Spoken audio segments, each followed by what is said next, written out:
Hello everyone, कैसे हैं आप सभी। तो देखिए आज जो है फिर से आज क्लास 2 है। यहाँ पे क्लास 1 जो है हम लोग पूरा कंप्लीट कर लिए थे और कैसे कैसे क्या क्वेश्चन जो है एग्ज़ाम में आ रहा है तो उसको हम लोग देखे थे। ठीक है, तो चलिए आज का क्लास जो है हम लोग स्टार्ट करते हैं। क्लास स्टार्ट करने से पहले आप लोग जो लोग भी पीडीएफ नहीं लिए हैं वो जाकर जल्दी से ले लीजिए। ये जो व्हाट्सअप नंबर दिख रहा है चंदन सर का व्हाट्सअप नंबर है, इस पे आप लोग मैसेज कीजिए। आप लोगों को सामने ये पीडीएफ जो है मिल जाएगा और इस पीडीएफ में है 4000 प्लस जो है ऑब्जेक्टिव क्वेश्चन है और उस क्वेश्चन में रहने वाला है प्रीवियस ईयर क्वेश्चन, जिससे आप लोगों को जो है अंदाज़ा लग पाएगा कि कैसा क्वेश्चन जो है वो पूछा जाता है। और इसमें कौन कौन सा सब्जेक्ट है, health promotion, midwifery, health management और फिर child health nursing, community health nursing और प्राइमरी हेल्थ है। ठीक है, यानी कि एएनएम में टेक्निकल क्वेश्चन जितने भी है, टेक्निकल से रिलेटेड जितना भी सब्जेक्ट है, सारे सब्जेक्ट के पीडीएफ आप लोग को मिलने वाले हैं और वो भी प्रीवियस ईयर क्वेश्चन सहित जो भी इम्पोर्टेंट क्वेश्चन है सारा कुछ आप लोग को मिलने वाला है। तो ठीक है, जाकर जल्दी से इस व्हाट्सएप नंबर पर मैसेज कीजिए और पीडीएफ ले लीजिए ताकि आप लोगों को जो भी परेशानी यहाँ पे हो रही है नहीं होगी। क्वेश्चन को लिखने की ज़रूरत नहीं है, आप लोग को क्वेश्चन लिखने की ज़रूरत नहीं पड़ेगी। ठीक है, रिवीजन करने में भी इजी रहेगा।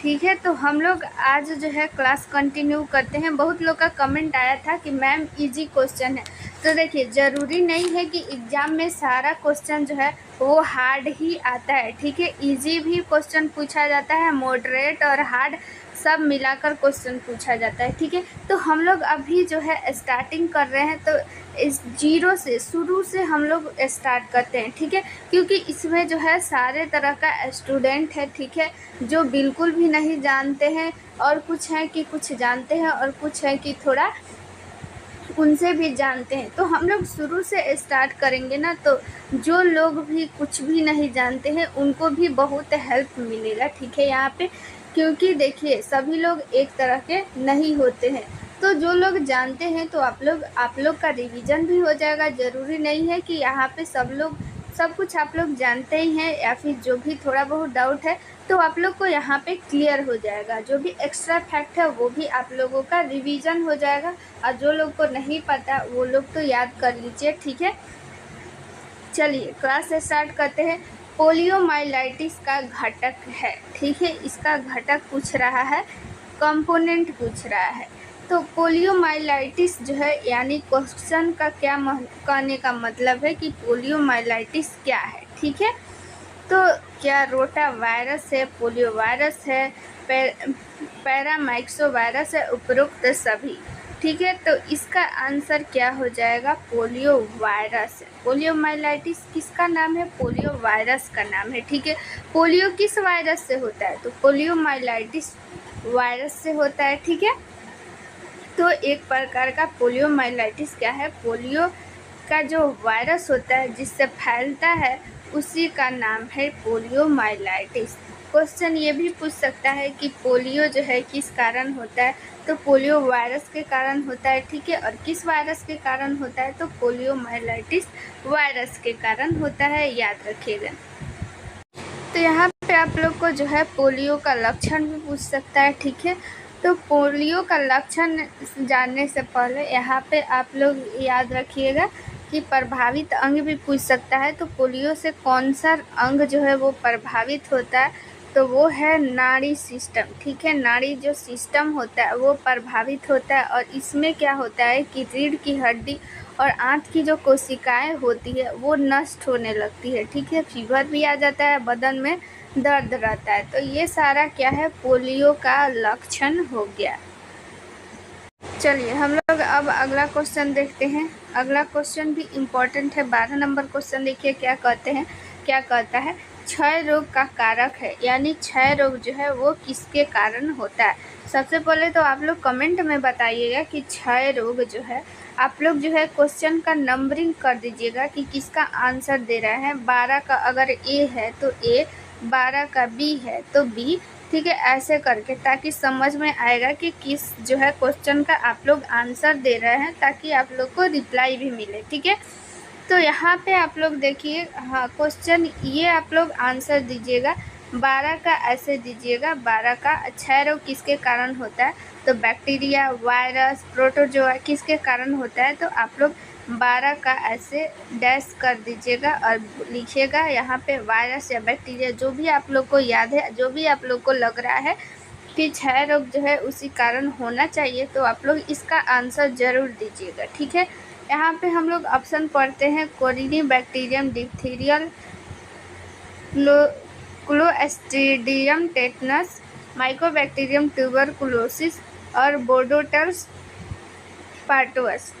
तो यहाँ पे क्या हो जाएगा answer, option number C, mycobacterium tuberculosis. ठीक है, इसी से क्षय रोग होता है। क्षय रोग का एक जो है पूरा नाम तो यहाँ पे शॉर्टकट में लिखा हुआ है टीबी, इसी को ट्यूबरकुलोसिस बोलते हैं। ठीक है, इंग्लिश में क्षय रोग का एक और नाम होता है, ठीक है, यहाँ पे यक्षमा। ठीक है, तो यहाँ पे यक्षमा भी होता है, नाम इसका एक और होता है। आप लोग कमेंट में ज़रूर बताइएगा कि उसका जो है क्षय रोग को और एक नाम से जानते हैं और वो नाम क्या है। ठीक है,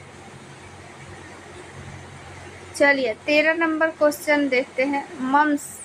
मम्स रोग का कारण है। मम्स जो है वो किस कारण होता है, वायरस, पैरामाइक्सो, बैक्टीरिया, इनमें से कोई नहीं। तो ये जो है वायरस के कारण होता है। ठीक है, याद रखिएगा वायरस के कारण होता है।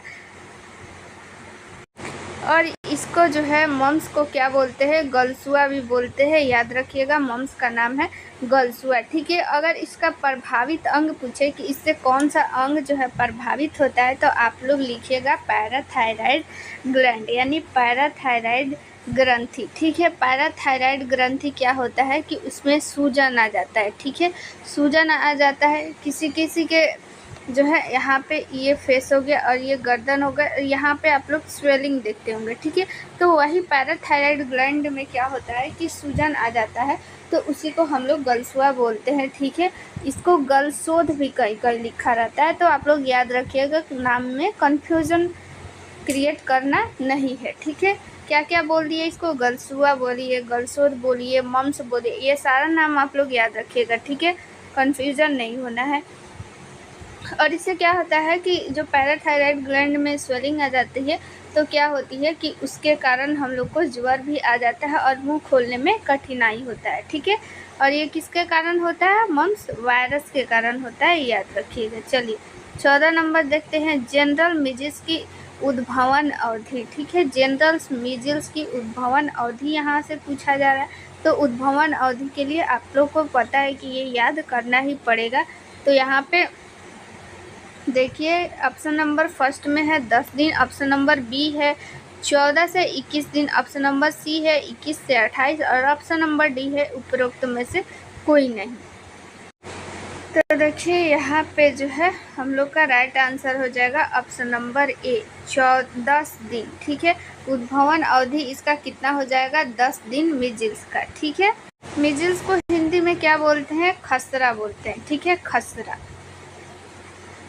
और ये किसके कारण होता है, ये मिजिल्स जो होता है वो वायरस के कारण होता है। और किस वायरस के कारण होता है, मोरबिली वायरस। याद रखिएगा morbilli virus, morbilli virus, morbilli virus के कारण ही खसरा यानी कि मिजिल्स होता है। और इससे प्रभावित अंग क्या होता है, संपूर्ण शरीर। इसमें क्या होता है कि शरीर पे लाल दाना आने लगता है। ठीक है, तो उसी को हम लोग क्या बोलते हैं, खसरा बोलेंगे। आप लोग हमेशा कन्फ्यूज़न में रहते होंगे। खसरा, बहुत लोग को लगता है कि खसरा और चेचक जो है वो एक ही है, तो दोनों अलग अलग चीज़ें हैं। ठीक है, चेचक में भी दो तरह का होता है, एक जो होता है चेचक होता है, एक छोटी माता, जिसको छोटी माता और बड़ी माता भी ऐसे बोलते हैं। ठीक है, तो चेचक भी वायरस के कारण ही होता है और संपूर्ण शरीर इससे भी प्रभावित होता है। लेकिन चेचक और खसरा में दोनों में बहुत अंतर है। देखिए इसमें क्या होता है कि चेचक में लाल दाना आता है, लेकिन अगर खसरा में जो है वो लाल दाना आता है।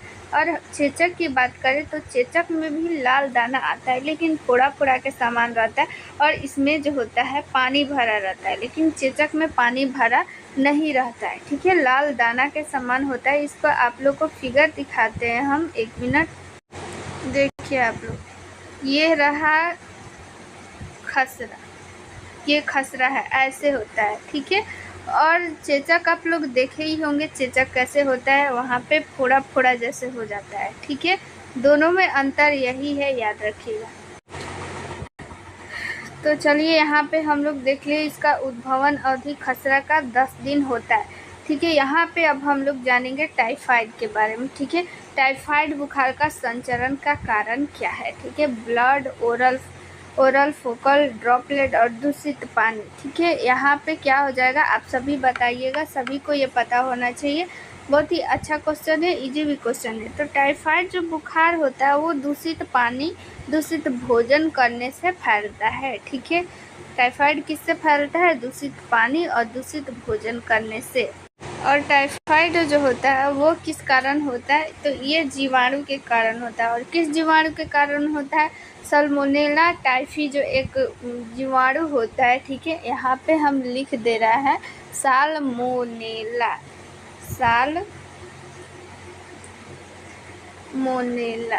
साल्मोनेला टाइफी जो होता है एक जीवाणु का नाम है, इसी कारण से होता है ये टाइफाइड। और इससे अगर प्रभावित अंग पूछे तो प्रभावित अंग जो होता है वो आंत होता है, यानी इंस्टेटाइन, ठीक है।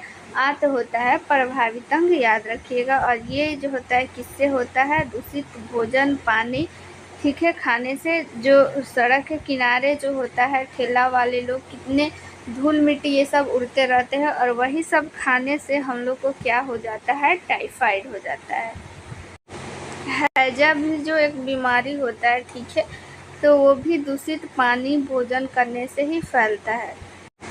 अगर हम लोग बात करें कि टाइफाइड जो होता है उसकी कैसे हम लोग जानेंगे कि इसको टाइफाइड बुखार होता है, किस टेस्ट के कारण, ठीक है। कौन सा टेस्ट जो होता है वो करने पे पॉजिटिव आ जाता है तो हम लोग जानेंगे कि इसको टाइफाइड है, तो वो है विडॉल टेस्ट, ठीक है।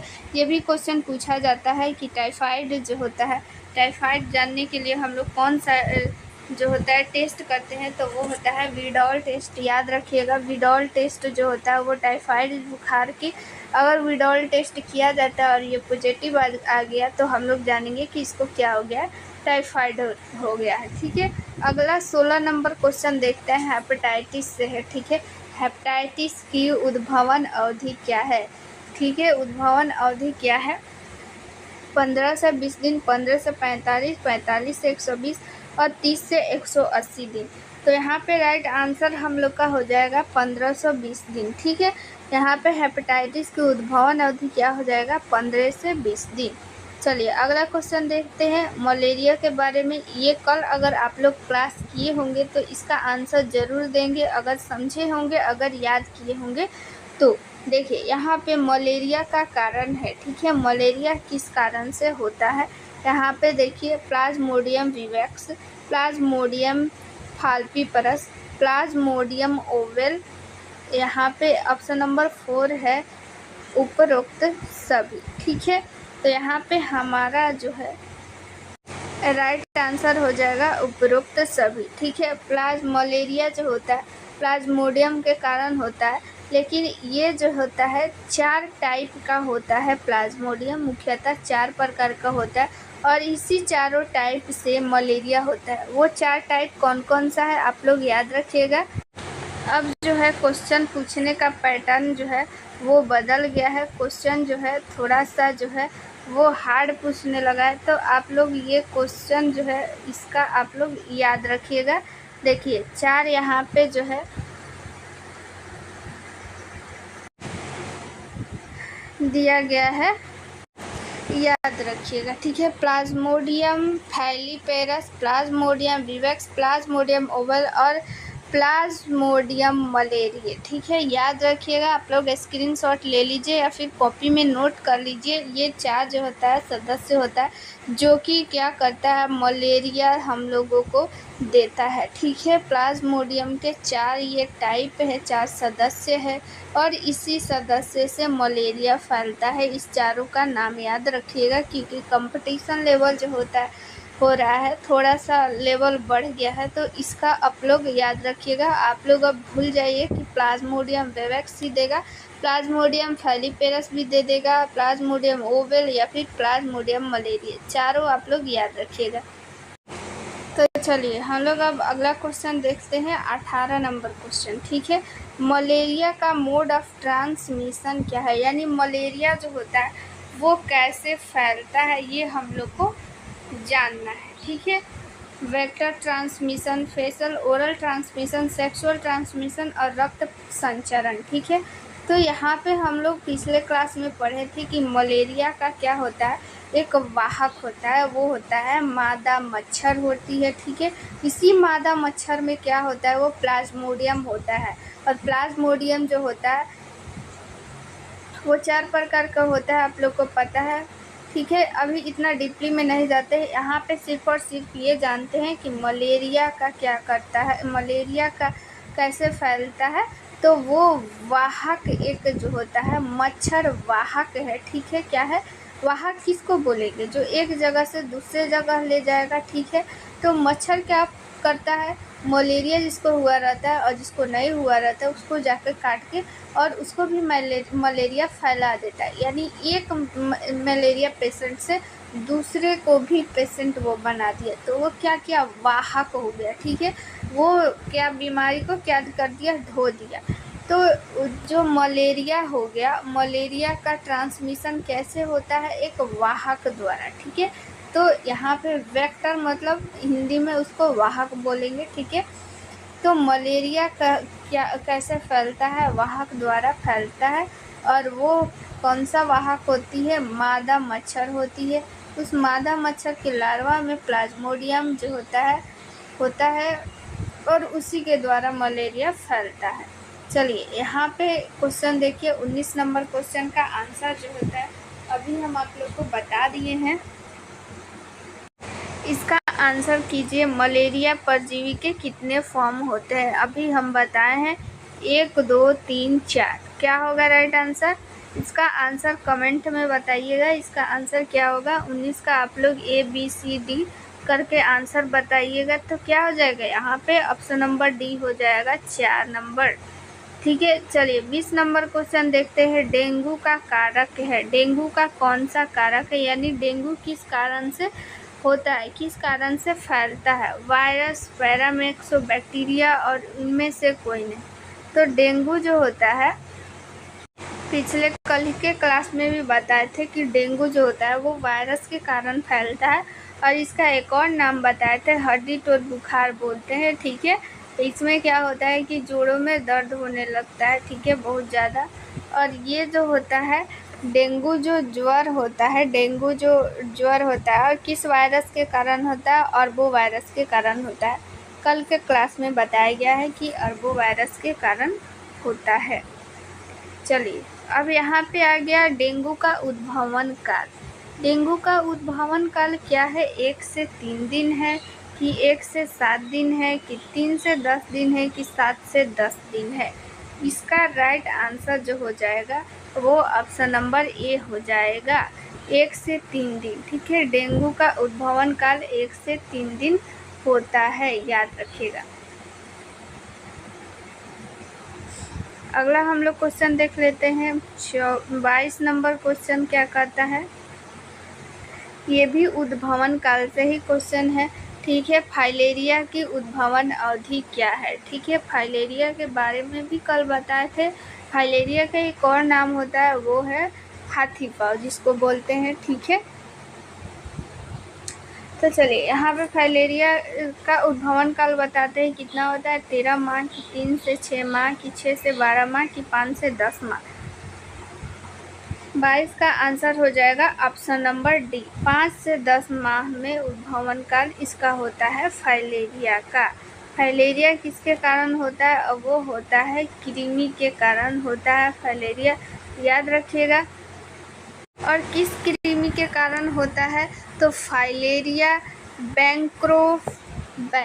यहाँ पे हम लिख देते हैं फाइलेरिया बैंक्रोफटाई, फाइलेरिया बैंक्रोफटाई एक कृमि होता है, इसी कृमि के कारण ये फाइलेरिया होता है। और ये जो होता है, जैसे मलेरिया का वाहक कौन था, तो मादा एनाफिलीज मच्छर था, ठीक है तो वैसे ही फाइलेरिया का भी एक वाहक होता है और वो इसका वाहक भी मच्छर ही होता है और वो होता है क्विलेक्स मच्छर, ठीक है। क्विलेक्स मच्छर जो होता है, क्विलेक्स मच्छर, इसी मच्छर के कारण फाइलेरिया का जो वाहन किया जाता है, यानी एक से दूसरे में ये फैलाता है। इसको हाथी पाँव भी बोलते हैं, आप लोग याद रखिएगा। उद्भवन काल भी याद रखिएगा, इसका उद्भवन काल कितना हो जाएगा, 5 से 10 माह, याद रखिएगा। चलिए यहाँ पे फिर से एक क्वेश्चन आ गया जो कि आंसर अभी हम तुरंत बताए हैं, आप लोग इसका आंसर बताइएगा कमेंट में। फाइलेरिया का मोड ऑफ ट्रांसमिशन क्या है, यानी फाइलेरिया का संचरण कैसे होता है, ठीक है। Vector oral focal oral, vector blood और सेक्सुअल। तो क्या हो जाएगा यहाँ पे, वेक्टर के द्वारा यानी वाहक के द्वारा, और इसका वाहक कौन है, मच्छर है। और कौन मच्छर है, क्विलेक्स मच्छर है, याद रखिएगा। 24 नंबर क्वेश्चन देख लेते हैं। यौन रोग कैसे फैलते हैं, फेशियल ओरल ट्रांसमिशन के कारण, रक्त परिसंचरण के कारण, यौन संचरण के कारण कि वेक्टर ट्रांसमिशन के कारण। तो यहाँ पे यौन जो रोग होता है यौन संचरण से ही फैलता है, ठीक है, याद रखिएगा। 24 का ऑप्शन नंबर सी आंसर हो जाएगा। HIV का पूरा नाम कितना बार एग्जाम में नहीं पूछा है कि इसकी कोई गिनती ही नहीं है, इसलिए आप लोग इसको रट जाइए। ऑप्शन हमारा फर्स्ट है human immunity virus, option B है human immunodeficiency virus, option number C है human immunative virus, option number C है ह्यूमन इनएक्टिव वायरस। तो यहाँ पे राइट आंसर क्या हो जाएगा, 25 का option number B right answer हो जाएगा। ह्यूमन इम्यूनो डिफिशियंसी वायरस ये एक प्रकार का वायरस है। ये HIV जो वायरस होता है, इस HIV वायरस से क्या होता है, एड्स होता है, ठीक है। अब आप लोग एड्स का फुल फॉर्म बताइएगा कमेंट में कि क्या होता है, देखते हैं कितने लोगों को पता है, ठीक है। ये HIV वायरस है, इस HIV वायरस से क्या होता है, हम लोग को एड्स होता है। ये वायरस क्या करता है, हमारे शरीर में जब ये प्रवेश कर जाता है तो क्या करता है, हमारी जो इम्यूनिटी पावर होती है, ठीक है, रोग प्रतिरोधक जो क्षमता होती है उसको ये कम करने लगती है, ठीक है।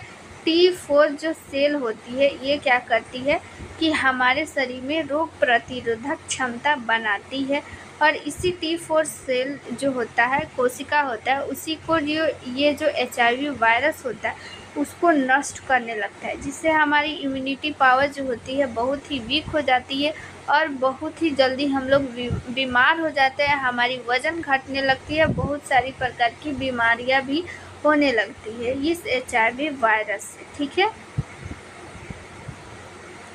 चलिए 26 नंबर क्वेश्चन देख लेते हैं। दस्त के कारक है, यानी दस्त किसके कारण होता है, वायरस के कारण होता है कि जीवाणु, परजीवी, डी, उपरोक्त सभी, ठीक है। तो देखिए यहाँ पे 26 नंबर का आप लोग आंसर बताइएगा जरूर कमेंट में, ठीक है। चलिए हम लोग अब 27 नंबर क्वेश्चन देख लेते हैं। टेपवर्म को हम लोग क्या बोलते हैं हिंदी में, फीता कृमि। आप लोग दोनों नाम याद रखिएगा, कहीं टेपवर्म भी लिख देता है और कहीं फीता कृमि। तो फीता कृमि जो होता है इसके लक्षण पूछ रहा है, जब हमारे बॉडी में फीता कृमि हो जाते हैं तो इसके लक्षण क्या क्या हो सकते हैं। ऑप्शन नंबर ए है चिड़चिड़ापन, ऑप्शन नंबर बी है नींद न आना, ऑप्शन नंबर सी है पेट दर्द, और ऑप्शन नंबर डी है उपरोक्त सभी। तो यहाँ पे हमारा ऑप्शन हो जाएगा ऑप्शन नंबर डी उपरोक्त सभी, ठीक है। एक मिनट, चलिए अब हम लोग जो है अगला क्वेश्चन देख लेते हैं। अगला क्वेश्चन क्या कहता है, कुष्ठ रोग की प्रारंभिक अवधि को वही बोलिए, उद्भवन अवधि बोलिए, कुछ भी बोलिए। कुष्ठ रोग का लेप्रोसी भी हम लोग बोलते हैं, ठीक है। कुष्ठ रोग को क्या बोलते हैं? लेप्रोसी भी बोलते हैं। और एक नाम बताए थे पिछले क्लास में, आप लोग कमेंट में बताइएगा और एक नाम इसका क्या है। चलिए, इसकी जो है प्रारंभिक अवधि जानते हैं क्या होता है। ऑप्शन नंबर ए जो होता है 1 से 2 वर्ष, बी है 3 से 5 वर्ष, सी है 6 से 9 वर्ष, डी है 9 से 12 दिन, ठीक है। तो यहाँ पे हमारा आंसर क्या हो जाएगा? Option number B right answer हो जाएगा, 3 से 5 वर्ष कुष्ठ रोग की उद्भवन अवधि हो जाएगी। कुष्ठ रोग को मुख्यतः कितने श्रेणियों में विभाजित किया गया है? तो ऑप्शन नंबर ए है 2, ऑप्शन नंबर बी है 3, ऑप्शन नंबर सी है 4, ऑप्शन नंबर डी है 5, ठीक है। तो यहाँ पे हमारा 29 का जो होता है सी ऑप्शन नंबर हो जाएगा। 4 भागों में विभाजित किया गया है कुष्ठ रोग को। कुष्ठ रोग के बारे में कल जो है हम लोग डिटेल में जाने थे, तो आज जो है ज़्यादा इस पर चर्चा नहीं करेंगे। तो देखिए 30 नंबर क्वेश्चन हम लोग अच्छा से पढ़ते हैं। जब पतले दस्त के साथ रक्त म्यूरस जैसा मवाद आता है तो कहलाते हैं। यहाँ पे सीधी सी क्वेश्चन ये है कि दस्त के साथ जब ब्लड आने लगता है तो उसको हम लोग क्या बोलते हैं, ठीक है। ऑप्शन नंबर ए है हमारा दस्त, ऑप्शन नंबर बी है पेचिश, ऑप्शन नंबर सी है उल्टी, ऑप्शन नंबर डी है हैजा। तो हमारा पेचिश राइट आंसर हो जाएगा। जब दस्त के साथ जो होता है, दस्त के साथ क्या होता है, उल्टी आने खून आने लगे यानी ब्लड आने लगे तो उसको हम लोग पेचिश बोलते हैं। पेचिश के बारे में हम लोग जानते हैं, कल भी बताए थे कि पेचिश किसके कारण होता है, तो ये परजीवी के कारण होता है, यानी इसको हम लोग परजीवी को बोलते हैं इंग्लिश में प्रोटोजोआ, ठीक है। और किस प्रोटोजोआ के कारण होता है? एंटी अमीबा हिस्टोलिका, ठीक है। एंटी अमीबा हिस्टोलिका जो एक परजीवी होता है इसी के कारण होता है। और ये परजीवी पूछा जाता है कि ये क्वेश्चन जो होता है, ये क्वेश्चन बहुत फेमस है कि एंट अमीबा हिस्टोलिका जो होता है वो कहाँ पाया जाता है, तो आप लोग याद रखिएगा आंत में पाया जाता है। इसीलिए जो पेचिश बीमारी होता है इससे प्रभावित अगर अंग पूछे तो आप लोग क्या बताइएगा? आंत बताइएगा, ठीक है। चलिए 31 नंबर क्वेश्चन देखते हैं। अस्वस्थता के गंभीर जो होता है वो चिन्ह क्या है, ठीक है। यहाँ पे बुखार, त्वचा का नीला पड़ना, मुक्त स्राव बंद हो जाना और उपरोक्त सभी। तो यहाँ पे हमारा राइट आंसर हो जाएगा ऑप्शन नंबर डी, सभी के सभी जो चिन्ह है वो अस्वस्थता का क्या है? चिन्ह है। क्या बुखार अगर किसी को हो जाएगा तो वो स्वस्थ व्यक्ति कहलाएगा? बिल्कुल नहीं। अगर त्वचा का नीला पड़ जाना आप लोग बताइए क्यों नीला पड़ जाता है? ऑक्सीजन के कमी के कारण त्वचा क्या हो जाता है? वो नीला पड़ जाता है।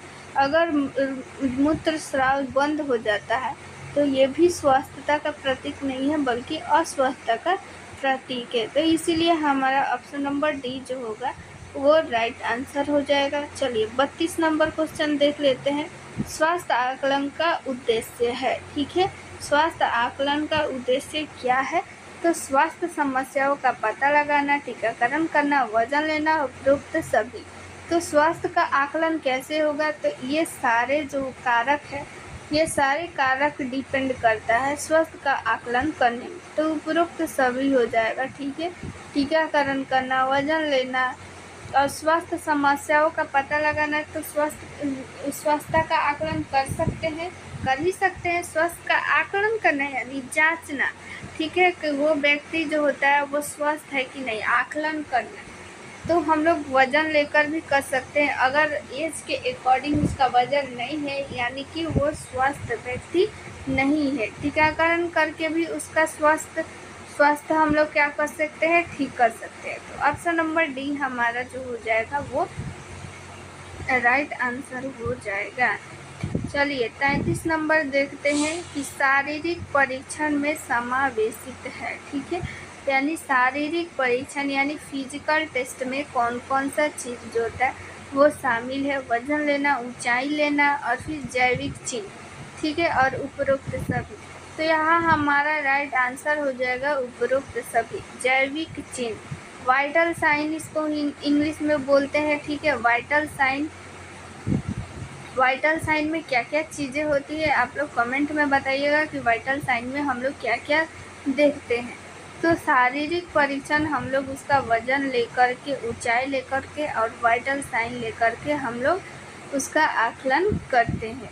देखिए यहाँ पे अगला क्वेश्चन भी आ गया वही कि जैविक चिन्ह में क्या क्या समावेशित है, ठीक है। तो देखिए यहाँ पे हम बता देते हैं, ऑप्शन ये आप लोग मत लीजिए, ऑप्शन ये थोड़ा सा गड़बड़ है। तो जैविक चिन्ह में हम लोग क्या मेनली लेते हैं, टेम्परेचर लेते हैं, ठीक है, बीपी लेते हैं, पल्स लेते हैं, ठीक है।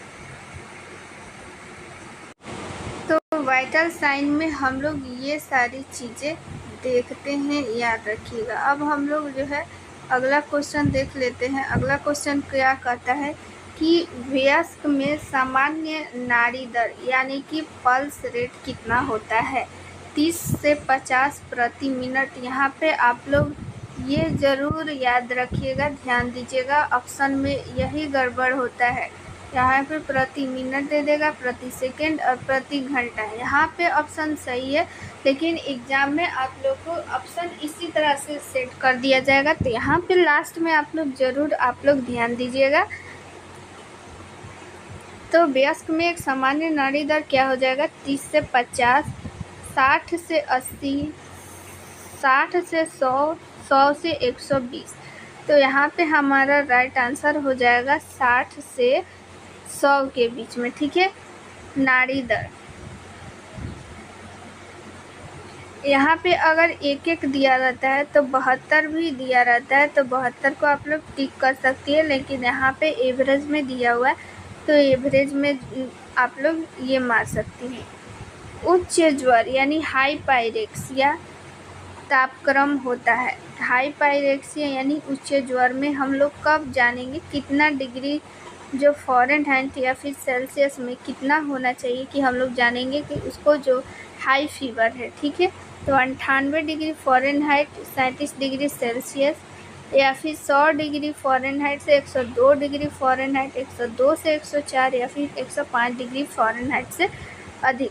तो यहाँ पे हम लोग का राइट आंसर हो जाएगा ऑप्शन नंबर सी, 102 से 104 के बीच जब हम लोग के बॉडी का टेम्परेचर हो जाता है तो हम लोग मानेंगे कि उसको उच्च ज्वर है यानी हाइपायरेक्सिया।